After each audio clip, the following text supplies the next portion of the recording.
Hi guys, ഇന്ന് രാവിലെ ഞാൻ എണീറ്റ് അപ്പോഴേക്കും ഫ്രണ്ട്സ് വിളിച്ചിട്ട് പറഞ്ഞു ഇന്ന് പുറത്ത് പോകാനായിട്ടൊരു പ്ലാൻ ഉണ്ട്.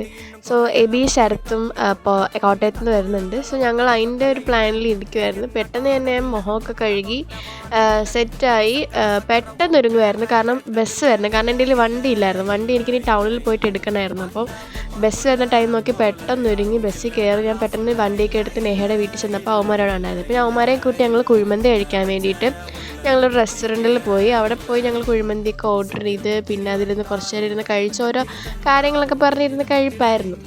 എന്നിട്ട് ഞങ്ങൾ അത് കഴിഞ്ഞിട്ട് പുറത്തിറങ്ങി എവിടെ പോകണമെന്ന് ആലോചിക്കുമായിരുന്നു. കാരണം നല്ല വെയിലായിരുന്നു കൈസ്, ഉച്ച സമയമായിരുന്നു. അങ്ങനെ ഞങ്ങൾ മുപ്പാലത്തെത്തിയിട്ട് ഞങ്ങൾ അവിടെ കുറച്ച് നേരം ടൈം സ്പെൻഡ് ചെയ്ത് എല്ലാവരും കൂടെ. ഞങ്ങൾ ഓരോ കാര്യങ്ങളൊക്കെ സംസാരിച്ച് അവിടെ ഇങ്ങനെ ഇരിപ്പായിരുന്നു. അവിടെ ഇരുന്ന് കോളേജിലെ ഓരോ കാര്യങ്ങളും അതുപോലെ എക്സാമിൻ്റെ റിസൾട്ട് വന്ന കാര്യങ്ങളൊക്കെ പറഞ്ഞ് ഞങ്ങൾ അവിടെ ഇരിക്കുമായിരുന്നു. പിന്നെ ഞങ്ങൾ അത് കഴിഞ്ഞിട്ട് ഗുൽക്കണ്ടിൽ പോയി. ഞങ്ങൾ ശരത്തിൻ്റെ ചിലവെന്നും പറഞ്ഞ് അവനെയും പിടിച്ചുകൊണ്ട് പോയി. അവനൊക്കെ ഗുൽക്കണ്ടൊക്കെ മേടിച്ചു തന്നു. പിന്നെ അവിടെ ഞങ്ങൾ നേരെ ഉച്ച സമയത്ത് എന്തിനാണ് നിങ്ങൾ ഈ ബീച്ചിൽ പോയി നിങ്ങൾ ആലോചിക്കും. കാരണം ശരത്തിന് എന്തോ ഫോട്ടോ എടുക്കണമെന്നും പറഞ്ഞിട്ട് ഈ വെയിലത്ത് ഞങ്ങളെയും കൊണ്ട് ബീച്ചിൽ പോയി. പിന്നെ ഞങ്ങൾ അവനൊരു ഫോട്ടോയൊക്കെ എടുത്ത് കൊടുത്ത് കഷ്ടപ്പെട്ടാണ് ആ ചെറുക്കനെയും കൊണ്ട് നടന്നത്. കാരണം വെച്ചാൽ ഭയങ്കര തലവേദനയായിരുന്നു ചെറുക്കൻ.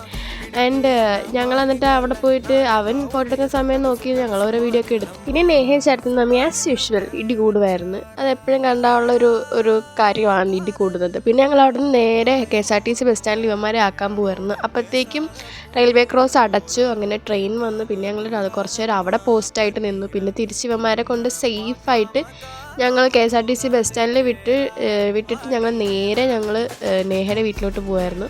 അങ്ങനെ ഞങ്ങൾ നേഹയുടെ വീട്ടിലെത്തി അവളുടെ പപ്പാച്ചി അമ്മയൊക്കെ ആയിട്ട് സംസാരിച്ചിരുന്നു. അപ്പോൾ ഇന്നത്തേക്ക് ഇത്രയേ ഉള്ളൂ. ബൈ.